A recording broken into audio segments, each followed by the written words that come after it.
Assalamualaikum warahmatullahi wabarakatuh. Saya Rina Yuli Andrianti, calon guru penggerak Angkatan 8 Kabupaten Majalengka. Video kali ini akan menampilkan tentang ruang kolaborasi modul 2.1 pembelajaran untuk memenuhi kebutuhan belajar murid. Berikut merupakan anggota kelompok kami. Yang pertama Pak Supriyadi, yang kedua saya sendiri, dan yang ketiga Pak Teddy Prayoga. Skenario pembelajaran. Pak Dermawan adalah guru sekolah dasar. Minggu depan ia akan mengajar murid-muridnya materi tentang cara kerja salah satu sistem organ tubuh manusia, yaitu sistem organ pencernaan. Saat merencanakan pembelajaran, Pak Dermawan mempersiapkan beberapa sumber belajar yang menurutnya akan membantu murid-muridnya belajar sesuai dengan kebutuhannya. Sumber daya belajar yang ia siapkan diantaranya adalah: yang pertama, sebuah poster diagram yang menunjukkan bagian-bagian organ pencernaan yang dipinjam dari perpustakaan. Yang kedua, berbagai bacaan yang memuat pembahasan tentang bagaimana organ pencernaan bekerja dari beberapa sumber. Ada yang berupa beberapa buku bacaan dengan tingkat kesulitan berbeda-beda yang juga ia pinjam dari perpustakaan yang memuat informasi tentang cara kerja sistem organ pencernaan. Artikel yang ia ambil dari majalah Anak kebetulan ada pembahasan tentang sistem pencernaan dengan bahasa yang lebih sederhana, dan komik sains milik salah satu muridnya di minggu sebelumnya ia sudah menanyakan pada murid-muridnya apakah ada yang memiliki sumber belajar yang berhubungan dengan sistem organ pencernaan. Kebetulan ada satu muridnya yang memiliki komik sains dan diminta untuk membawanya ke sekolah.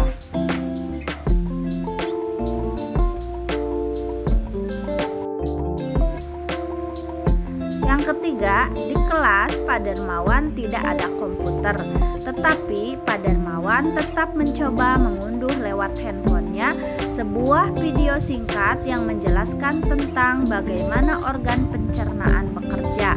Video ini kemudian ia tonton sebelumnya untuk memastikan isinya sesuai dan cocok dengan apa yang ia ingin anak-anak pahami, dan kemudian ia simpan di handphonenya tersebut. Rencananya ia hanya akan menunjukkan video itu melalui handphone jika ada murid tertentu yang masih membutuhkan bantuan lebih. Yang keempat, Pak Dermawan juga membuat kartu-kartu pertanyaan yang dapat digunakan untuk membantu murid mengkonstruksi sendiri pemahaman mereka tentang cara kerja sistem organ pencernaan dengan menjawab pertanyaan. Yang kelima, Pak Dermawan lalu mempersiapkan daftar kegiatan lengkap dengan instruksinya, misalnya membaca buku, artikel, komik, dan sebagainya, mengamati poster atau diagram, mendiskusikannya, dan kemudian membuat ringkasan untuk menunjukkan pemahaman tentang isi poster tersebut, mewawancari tugas UKS, menjawab kartu-kartu pertanyaan. Aktivitas-aktivitas tersebut walaupun berbeda-beda, namun semuanya bertujuan agar murid memahami cara kerja sistem pencernaan.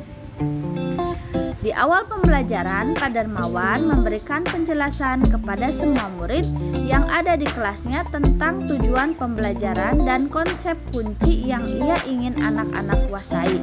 Lewat proses tanya jawab dan contoh-contoh, ia juga memastikan bahwa murid-muridnya memahami apa yang dimaksud dengan sistem. Yang ketujuh, setelah itu ia meminta murid-muridnya mulai bekerja dalam kelompok. Untuk penugasan kali ini, Pak Dermawan telah mengelompokkan murid berdasarkan tingkat kemampuan murid membaca. Hal ini karena tugas pertama yang harus dilakukan oleh setiap kelompok adalah membaca materi bacaan terlebih dahulu. Pak Dermawan menyesuaikan teks yang dibaca tiap kelompok dengan kemampuan membaca mereka. Kedelapan, Pak Dermawan menjelaskan pada murid-muridnya bahwa dalam 1 minggu tersebut setiap kelompok akan mendapat target untuk menyelesaikan kegiatan yang telah disiapkan oleh Pak Dermawan tersebut. Keputusan tentang kegiatan mana yang ingin dilakukan lebih dulu diserahkan sepenuhnya kepada murid. Yang jelas mereka diberikan kesempatan melakukan kegiatan-kegiatan tersebut pada saat jam pelajaran IPA di minggu tersebut. Yang kesembilan, selama proses murid melaksanakan kegiatan, Pak Dermawan memastikan ia mengobservasi dan memantau pemahaman murid-muridnya. Ia mendatangi tiap kelompok, mengajukan pertanyaan dan memberi pertanyaan lanjutan kepada murid-murid yang memerlukan bantuan atau perlu diberikan tantangan lebih. Ia misalnya menunjukkan video lewat handphonenya kepada beberapa anak yang tampak masih kesulitan, membantu mereka memahami konsep-konsep kunci dengan kosakata-kosakata sederhana yang kemudian ia display di kelas. Dan Pak Dermawan juga membuat catatan-catatan penilaian selama proses ini. Setiap jawaban murid, pertanyaan murid ia perhatikan. Ia gunakan informasi ini untuk menyesuaikan tingkat bantuan yang ia berikan pada murid. Yang ke-10, Pak Dermawan kemudian melakukan penilaian untuk mengetahui sejauh mana murid-muridnya memahami materi tersebut. Ia kemudian membuat penilaian berjenjang. Untuk murid-murid yang kemampuannya kurang, ia menugaskan mereka untuk menjelaskan alur pencernaan dalam sebuah diagram alur sederhana yang dilengkapi penjelasan singkat dengan menggunakan kosakata sederhana sesuai dengan yang telah mereka pelajari dan bahkan telah didisplay di kelas. Untuk murid-murid yang kemampuannya sedang, ia meminta mereka untuk membuat sebuah cerita narasi tentang alur pencernaan dengan kosakata yang lebih bervariasi. Dan untuk murid-murid yang kemampuannya tinggi, ia meminta mereka membuat sebuah cerita kreatif dari perspektif seorang makanan yang menarasikan alur pencernaan melalui tugas ini. Pertanyaan pemandu yang pertama, apakah kebutuhan belajar murid yang berusaha dipenuhi oleh guru tersebut? Analisis jawaban dari kelompok kami, Pak Dermawan telah memberikan pembelajaran berdiferensiasi dengan mengakomodir 3 kebutuhan siswa, baik yang terbiasa dengan visual, auditori maupun kinestetik. Yang kedua, kesiapan belajar murid adalah kapasitas untuk mempelajari materi, konsep, atau keterampilan baru. Kemudian minat murid adalah suatu keadaan mental yang menghasilkan respon terarah pada situasi atau objek tertentu yang menyenangkan dan memberikan kepuasan diri. Dan profil pelajar murid. Profil belajar mengacu pada cara-cara bagaimana kita sebagai individu paling baik belajar.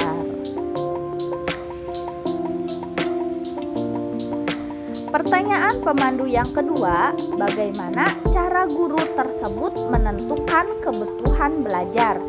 Analisis jawabannya, yang pertama, Pak Dermawan menyiapkan pembelajaran dengan menyiapkan berbagai sumber bacaan. Yang kedua, pengelompokan murid sesuai tingkat kemampuan membaca. Yang ketiga, memberikan kebebasan pada setiap kelompok untuk memilih kegiatan yang telah disiapkan oleh Pak Dermawan. Pertanyaan pemandu yang ketiga, strategi pembelajaran berdiferensi apa yang digunakan? Analisis jawabannya, strategi pembelajaran berdiferensiasi yang digunakan yaitu dengan menggunakan berdiferensiasi konten, proses, dan produk. Adapun contohnya, berdiferensiasi konten adalah buku bacaan, artikel dari majalah, komik sains, dan video singkat tentang organ pencernaan. Berdiferensiasi proses dengan membaca buku, artikel, komik, mengamati poster diagram, mendiskusikannya, kemudian membuat ringkasan untuk menunjukkan pemahaman tentang isi poster tersebut, lalu mewawancarai petugas UKS, menjawab kartu-kartu pertanyaan. Berdiferensiasi produk adalah menjelaskan alur pencernaan dalam sebuah diagram alur sederhana, lalu membuat sebuah cerita narasi tentang alur pencernaan, kemudian membuat cerita kreatif dari perspektif seorang yang menarasikan alur pencernaan.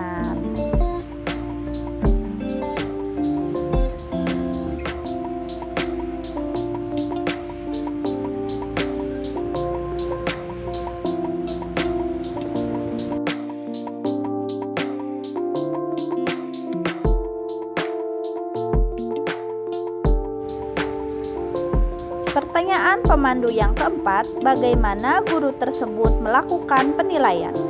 Analisis jawabannya yaitu Pak Darmawan telah melaksanakan penilaian proses dan penilaian berjenjang. Contoh penilaian prosesnya yaitu membuat catatan penilaian selama proses pembelajaran, dan contoh penilaian berjenjangnya yaitu membuat penilaian berjenjang berdasarkan tingkat kemampuan murid dalam membaca. Adapun rubrik penilaian berjenjangnya untuk murid yang memiliki kemampuan kurang yaitu dengan menggunakan kosakata yang sederhana. Untuk murid yang memiliki kemampuan sedang yaitu dengan kosakata yang lebih bervariasi, dan untuk murid yang memiliki tingkat kemampuan tinggi dengan penyusunan kalimat dan kosakata yang lebih sulit.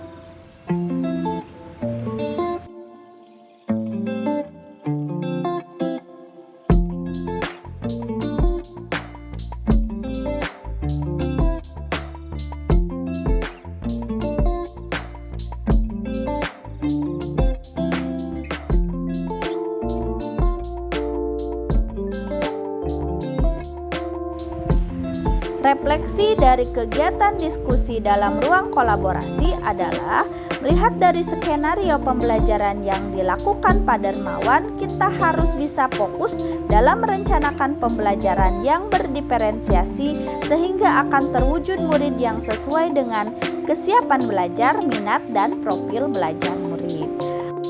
Sekian pemaparan hasil diskusi ruang kolaborasi modul 2.1. Terima kasih. Wassalamualaikum warahmatullahi wabarakatuh.